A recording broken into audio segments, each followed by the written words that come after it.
Hi everybody, welcome back to the Claremont Classic Garage. We're going to continue working on our little Ferguson we bought at the auction. So now that we know it runs and we think we can do something with it, just to make it easier to work on, the hood and the gas tank come off literally in just a couple of minutes. So we've got them out of the way and we're going to just do some more investigating. What I want to do is get the valve cover off and have a look inside this engine. It's pretty easy. You just get the breather pipe off the manifold here.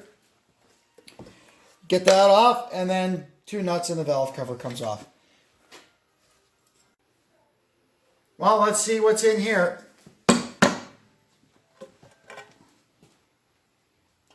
Oh, nice! That's a well-maintained engine. Holy mackerel, and we had this thing running. Wow, well, some cleaning required.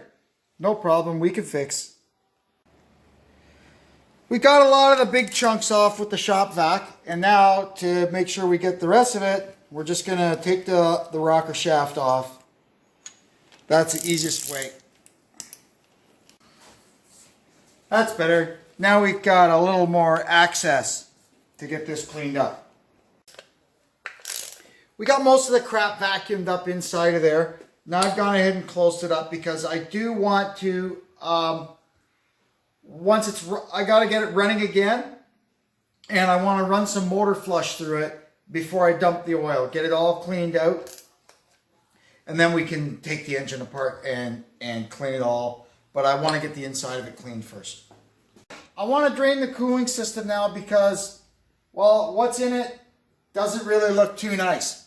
Unfortunately, our little valve is no longer a functioning unit, so I'm going to try and loosen this so it just kind of drips. Because the alternative is taking this out and have a torrent come out at me.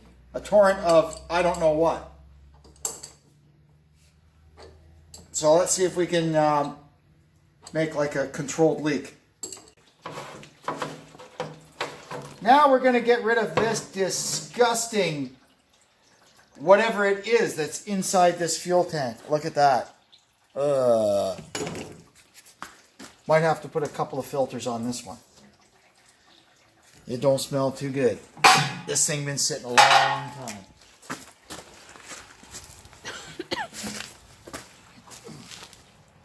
If only you could smell this.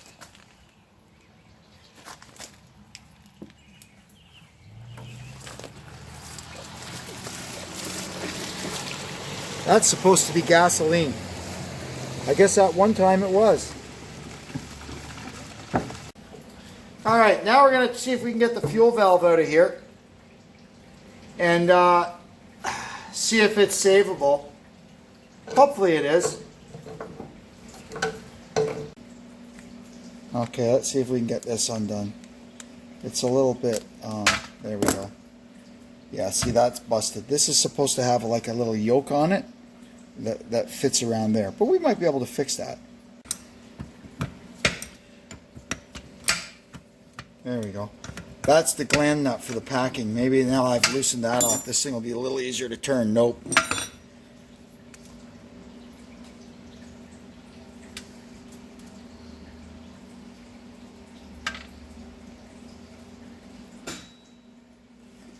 It's putting up a fight.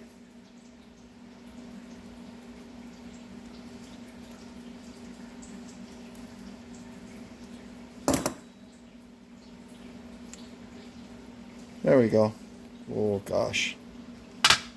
That's pretty ugly in there. I still haven't got the glass bowl out.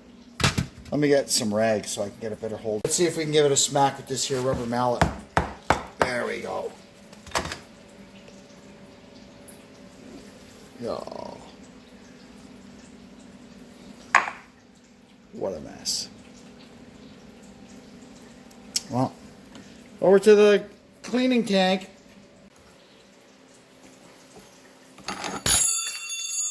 Oh, flying tools.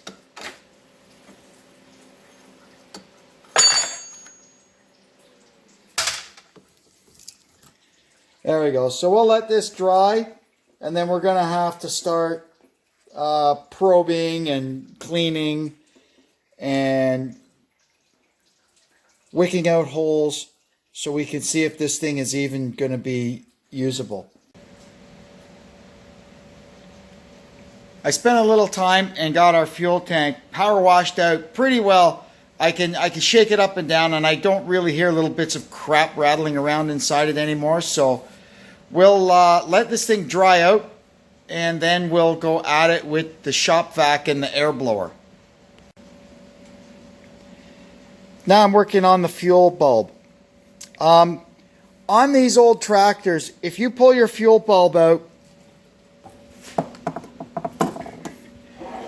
and the filter screen looks like this, or it's missing completely like that one, that is a non-viable sediment bulb. Now, a place like Steiner Tractor, they do sell these things, so you can replace the screen on it. This is what it stands inside the fuel tank there, and this is what keeps all the crap from getting down into your sediment bowl. Right, so now that we've got it this far, in order to finish cleaning it out, you want to get the standpipe out. It's just a piece of 3/16 tube, and it's literally just pressed in there. So you might have to grab it with a pair of pliers. I've already had this one out, but it comes right out. And this thing here, you just clean it out with a 1/8 drill bit, just like that. Blow some air through it, and it's ready to go back in. Now, inside the housing, it's really hard to see. Let me get my little feeler here. But down in the bottom, there's one large 3/16 hole, which that stand tube presses into. And there's another smaller hole that's drilled on an angle, and that's your reserve hole. And you got to make sure that's clean also. All right, it's back together. I managed to crinkle it up a little bit, but that won't affect how it works. How this thing fits on here, of course, we don't solder a brass screen to an aluminum valve. It's got a little ring of brass on the inside of it. The screen is actually soldered to the ring of brass, and then it press fits down over top of the thing. Anyway, now we're going to clean up this disgusting bowl. So you can see this thing that hooks onto the bail wire. That's what allows us to tighten the bowl up against the body. It's busted. But I found this one off another old AC valve that I had, which I believe is the same thing. So we're going to try and use this one. And let's see if we can put this thing together now. So what we've got a new screen, a gasket, and our bowl. I'm cheating. That's a good used gasket. If it leaks, I'll get a new one.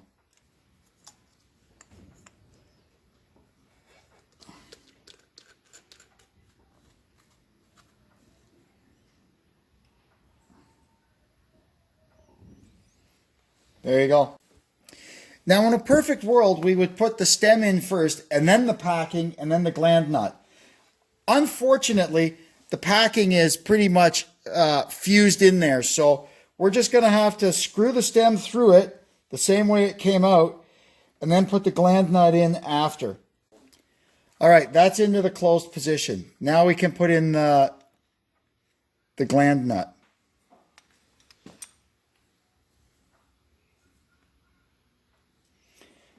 There we go. Now you can put the valve handle on and the wee little screw.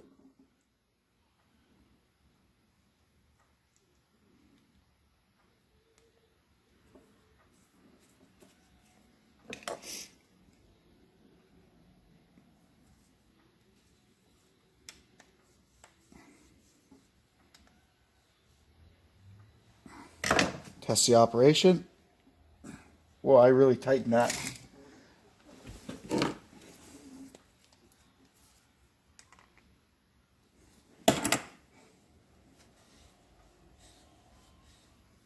So out 2 turns for normal operation, and then all the way out for reserve. There we go. It's working okay now. I've taken the carburetor off again. When we were running this the other day, I'm pretty sure that the needle and seat was leaking. So we're going to open it back up and have a look at that.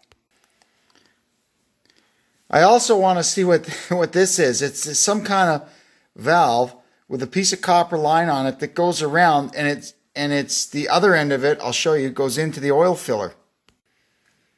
There's the other end of it here. I'm not sure what that's doing. This thing already has a closed crankcase ventilation system, so I'm not sure what this is, but we're gonna have a look at that.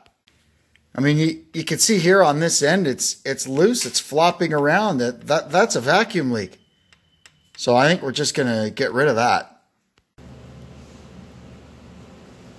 We'll plug up that hole later on. And we got that one plugged up for now. I did find a bunch of junk in the bottom of the carburetor that was probably causing all kinds of chaos in there. So I'll take it apart again and blow everything out and start over. Something we have to deal with if we ever want this thing to run properly is this. That is no good. So we're going to see, I think the bushing is just gone. There's usually a little bushing in there. Let's have a look. Well, look at that. The shaft is totally eaten away to the point where it actually ate right through the brass bushing and started eating into the housing. Wow. Anyway, we're going to get that brass bushing out of there. I've got a plastic bushing from a kit and a good used throttle shaft we'll put in there and get this carburetor back in good shape.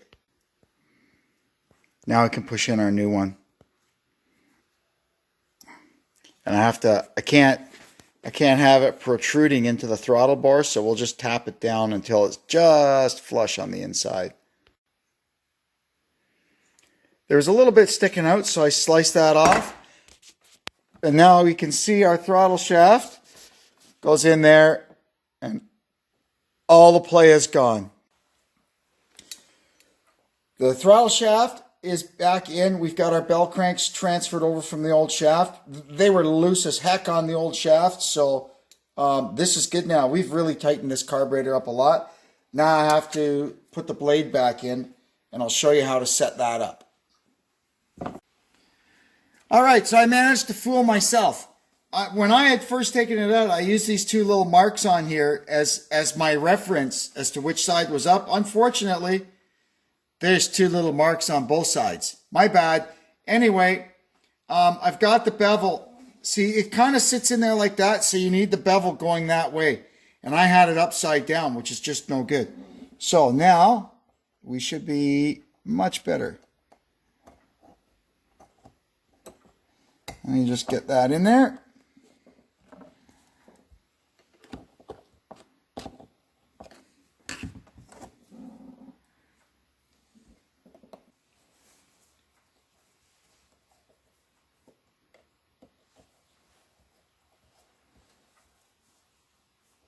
Okay, now we'll loosen them off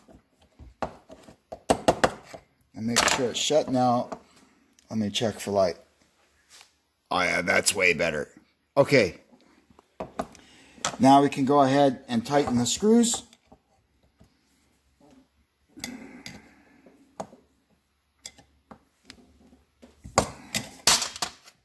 Perfect.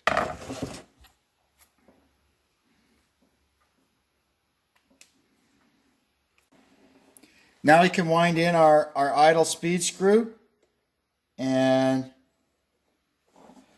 we'll wind it in until it just touches the throttle arm and give it another turn and a half.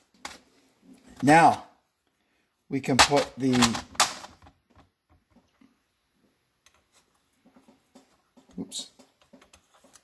high-speed needle valve back in.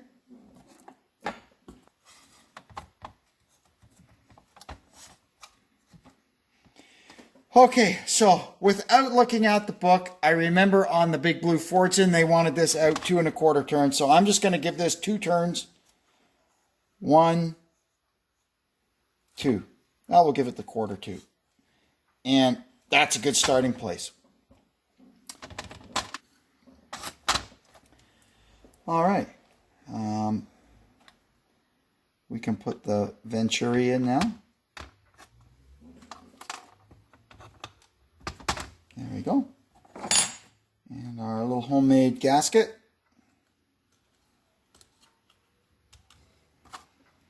The needle and seat all blown out also.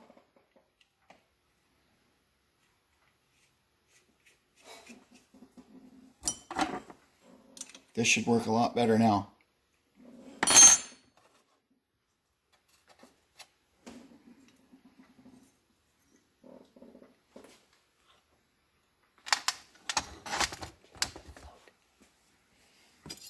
Thanks. My camera, my little camera person just reminded me that the float would probably be a good idea. Thank you, honey. You're welcome. The float's in. Okay. I would have figured it out eventually.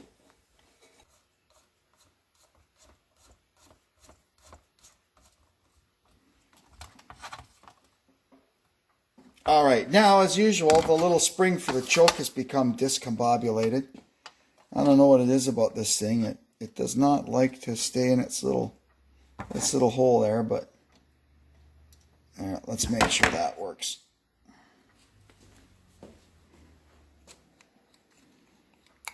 Yeah.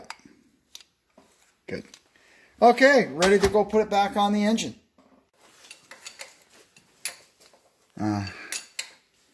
We'll get our carburetor bolted on here, and then we'll start getting the fuel tank and a line ran down to it.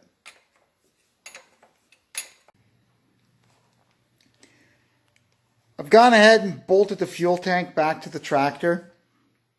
I've rinsed and blown and vacuumed, done everything I can to get all the loose crap out of it. It should be okay now. Now I'm going to go ahead and screw the sediment bulb in. All right, well, I put some methyl hydrate in it, and I put some gas in it. Let's see what happens.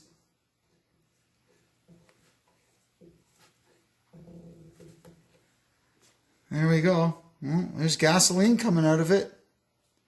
And it actually looks like gasoline.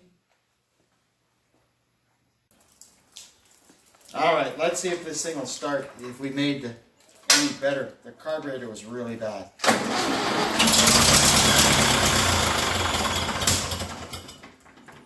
Well, it tried to start. I finally got this thing running as good as we're going to get it running without doing any work to it.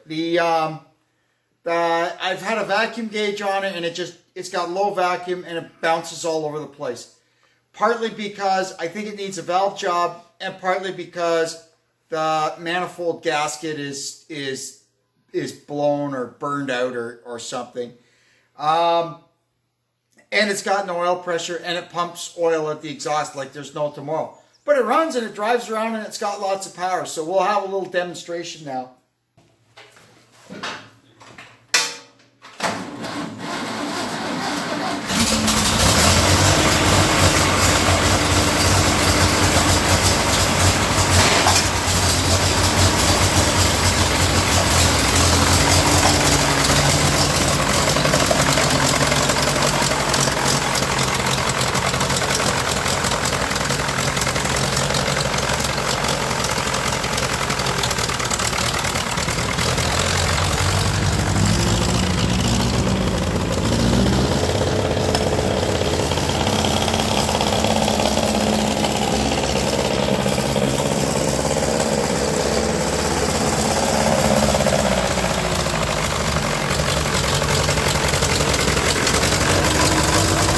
Many mosquitoes around you when you're on this thing. So what I got to do now is figure out what it's going to cost me to fix the engine. I have a full gasket set in stock. The valve job cost me nothing because I have the equipment to do it. The only thing I really have to look at is a set of rings and a set of main bearings. I've also got up there I've got a really nice crankshaft. So it's possible that we could fix it up, but we got to see what it's going to cost. Because being an English Ferguson, you don't fix these things for peanuts like a 9N or a TEA20 Ferguson with a Continental. Anyway, I'll let you know in the next video. We're either going to be overhauling an engine or scrapping a little Ferguson, one or the other. Anyway, until then, keep your fingers crossed that we can fix it. And I'll talk to you next time. This is Kevin checking out from the Claremont Classic Garage. Thanks and so long.